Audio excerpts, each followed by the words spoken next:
అయితే బేసిక్‌గా లైఫ్‌లో మనం రకరకాలుగా మన మీద అన్ని బురదలో జల్లుతా ఉంటారు. ఇంతకుముందు మీరు చెప్పినట్టుగా ఉంటాయి.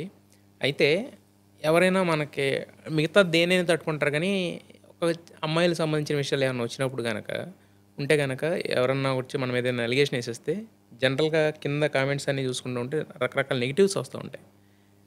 బట్ మీ గురించి ఒక వీడియో చేసి నేను పెడితే ఒక్క నెగెటివ్ కామెంట్ లేదు. అంటే మీరు చేసిన కొన్ని వీడియోస్ చూసి ప్రసాద్ బెహ్రా అలాంటి వాడు కాదని చెప్పి వాళ్ళు జడ్జిమెంట్ ఇమ్మీడియట్‌గా కింద అంటే మనకు తెలిసేది ఇప్పుడు అంతే కదా! మన ప్రతి ఒళ్ళు మన దగ్గరికి వచ్చి చెప్పరు కదా! కామెంట్స్‌లో యునానిమస్‌గా ఒక్క కామెంట్ అన్నా నెగెటివ్ ఉండాలి కదా! లేదు. అంటే మీరు ఏమి కన్వే చేశారు? ఎందుకు అలాంటి ఫ్యాన్స్ గురించి మీరు ఏం చెప్పాలనుకుంటారు? సార్ అది వాళ్ళు పెట్టుకున్న నమ్మకం గురించి నేను థ్యాంక్స్ చెప్పగలను కానీ ఏం చెప్పలేను కానీ హ్మ్. థ్యాంక్స్ చెప్పగలను అంతే ఇంకేం చెప్తాం. నిజంగా ఒక అమ్మాయి మీద మోజు అవన్నీ నాకుంటే నేను రొమాంటిక్ సిరీస్లు చేసుకోగలను. అవును. నాకు వ్యూవర్షిప్ ఉందండి. అవును. ఇప్పుడు ఉన్నదంటే నేను ఉన్నాను కాబట్టి. అవును. నేను కెమెరా పెట్టి ఆ అమ్మాయితో మనం రొమాన్స్ సిరీస్ చేద్దాము. అది ఆన్ ఇలా కెమెరానే ఇలా చేయొచ్చు. వచ్చి ఇలా వచ్చి పట్టుకుంటాను, ఇలా వచ్చి ముద్దు పెడతాను. నేను ఆన్ కెమెరా కూడా చేయొచ్చు. ఏ అమ్మాయిలు లేరా? మీ సిరీస్‌లో ఇప్పుడు ఉన్నారు కదా. ఇప్పుడు చేస్తున్నా అంటేనే కానీ 100 మంది ఉన్నారు. హ్మ్. మన అట్లా చేయట్లేదు అంటే అర్థం ఏంటి? వాళ్ళకి అర్థం. ఓ బూతు మాట కూడా నేను బూతులు మాడతాను సార్. బేబస్గా బూతులు మాడతాను. హ్మ్. కానీ అది ప్రొజెక్ట్ చేసేలాగా వీడియోలో పెట్టను సార్. హ్మ్. సో వాళ్ళకి అర్థమైంది ఏంటంటే వాళ్ళు బూతు పని చేసినోడు అయితే ఇలా ఇంత మంచి వీడియోస్ ఎందుకు చేస్తారో వాళ్ళకి అర్థమైంది సార్. హ్మ్. అండ్ థ్యాంక్స్ అండి వాళ్ళందరికీ. సార్ నిజంగా వాళ్ళు అంత సపోర్ట్ ఇవ్వకపోతే ఈరోజు నాకు కెరీర్ ఉండదేమో తారక్ నిజంగా చెప్తాను. ఇండస్ట్రీ నుంచి అలాంటి సపోర్ట్ వచ్చింది. అయ్యో బాబోయ్, చాలా ఫోన్ వచ్చాను, హ్మ్. చాలా సపోర్ట్ చేశారు. హ్మ్. పేర్లు మరి వాళ్ళు చెప్పొచ్చు లేదో తెలియదు కానీ హ్మ్. ఇవన్నీ అలిగేషన్స్ లా పట్టించుకో. హ్మ్. బట్ చాలా చాలా మందికి కెరీర్‌లు ఆగిపోయేది అక్కడ. బట్ మీరు అది దాటొచ్చారంటేనే అక్కడ మీకు ఒక రకమైన నాది ఆగిపోయింది సార్ వాస్తవం. కానీ నేను పని తప్ప నాకు ఇంకొక పెద్ద స్ట్రెస్ బస్టర్ ఉండదు. హ్మ్. ఆ పని చేసుకుంటూ అనుకో ఏముంది. హ్మ్. నాకు ఎవరన్నా కమెంట్ చేశారు అనుకో, నేను బిర్యానీ తినడానికి వెళ్తున్నా, ఈ పూట నీ భోజనం ఏంటి, పప్పు బఠానీ తిను, నేను బిర్యానీ తినేస్తా. సో నువ్వు అక్కడ ఉన్నావు ఇంకా, హ్మ్. అప్పుడు నువ్వు అనుకో, నువ్వు నా మీద నిలబడాను, ఇంకో ఫ్లోర్ ఎక్కి కింద ఉన్నావరా అని తిట్టు, హ్మ్. అక్కడ ఉండి తిట్టకూడదు. పండించుకోండి సార్. హ్మ్. అక్కడ యాటిట్యూడ్ చూపిస్తాను సార్. నాకు అక్కడ యాటిట్యూడ్ ఉందండి. అంటారు కదా యాటిట్యూడ్ ఉంది సార్. నన్ను అనవసరమైన విషయాలు నువ్వు తిట్టినప్పుడు నేను నీ స్థాయిని చూస్తా ఖచ్చితంగా. హ్మ్. అప్పుడు చూడడం తప్పంటారా స్థాయిని? ఖచ్చితంగా ఎవరికైనా ఉంటదండి అది. ఖాళీగా ఉన్నట్టు కమెంట్ పెడతారు సార్. అదేమన్నా అహా! అంటే ఈ మాటకి నేను ఏకీభవించను. ఖాళీగా ఉన్నోడు కామెంట్ పెడతాడు కాదు.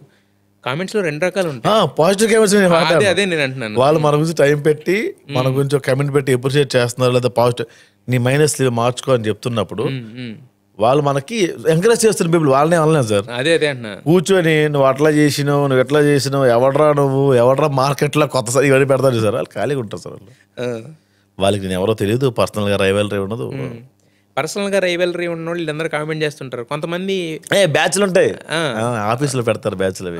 కొంతమంది ఫేస్ మీద కూడా అంటూ ఉంటారు. ఎందుకని?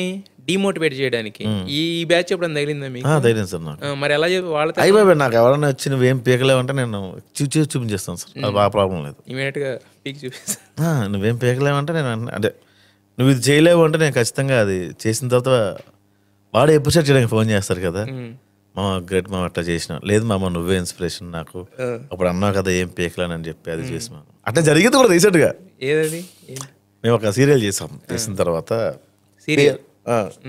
కామెడీ సీరియల్ ఒక పార్టీ చేసుకున్నాం. ఆ ఫ్రెండ్ నన్ను కొట్టాడు అక్కడ. కొట్టాడు అంటే తాగేసి వాడు తాగల బేసిక్గా, నేను తాగల, మేము ఇద్దరం కలిపి ఇంకోటి పార్టీ ఇచ్చాం. వాడు తాగున్నాడు, నేను కూర్చున్నా వంట చేసుకుంటున్నా, చికెన్ అడిగి స్టఫ్ అంతా రూమ్లో ఉన్నప్పుడు.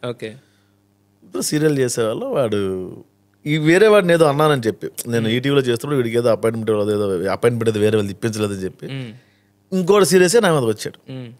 వాడు సీరియల్స్ అవి చేస్తా ఉన్నాడు. అన్నాడు చూద్దాం రా, నీ పేరు వినిపిస్తుందో నా పేరు వినిపిస్తుందో అన్నాడు. వితిన్ 1 yearలో మిస్టర్ మచ్చ బాగా సక్సెస్ అయింది. తర్వాత చిల్ స్టోరీస్లో నేను మావిడాగల్ సిరీస్ చేశాను. తర్వాత వెళ్ళేవారు 1 year. తర్వాత 12 సినిమాలు చేశాను. మొన్న ఫోన్ చేశాను, ఎట్టున్నా మామ మొత్తానికి బిజీగా ఉన్నావు చూస్తున్నాను రా అన్నాడు. ఇంత నీ జలవేరా, ఆ రోజు అన్నావు కదా, ఏం చేస్తున్నావు మామ అన్నా. సీరియల్స్ చేస్తాను మామ అన్నాడు. ఆల్ ద బెస్ట్ మామ అని పెట్టేశాను. నువ్వు తక్కువేంటి అనలేదు నేను, ఆ రోజు నువ్వు అన్నావు కదా చేసి చూపిద్దాం. నేను యాక్టర్ అవ్వాలి, నాకు యాక్టర్ లేదండి, డైరెక్టర్ నీ పేరు వినిపిస్తుందో నా పేరు వినిపిస్తుందో అన్నాడు. నేను ఫోన్ చేసి చాలా ఎటకారంగా అన్నా, అన్ని రకాలుగా వినిపించింది మామ, ఈ మధ్య న్యూస్ చూడలేదు నువ్వు అన్నా నేను. సో అట్లా కెలకూడదు. అయితే ఇప్పుడు అంటే ఇంత స్పాంటినిటీ అనేది కొంచెం చాలా మీరు చెప్తా ఉంటే, అంటే ఇది బేసిక్గా ఒకళ్ళైతే దీన్ని 4-5 మోటివేషన్లో చెప్పొచ్చు, ఆ రోజు నా జీవితంలో జరిగింది అని చెప్పొచ్చు. బట్ మీరు ఏదైనా జోవియల్గానే తీసుకుంటారు, ఏదైనా నవ్వుతానే మాట్లాడతారు, ఏదైనా అలా ఉంటారు. ఏంటి అది నేచర్ అనేది ఎక్కడి నుంచి మీకు? మన దరిద్రాలకు మించిన జోకు లేదు తారక్, నిజంగా దరిద్రాలకు మించిన జోకు లేదు.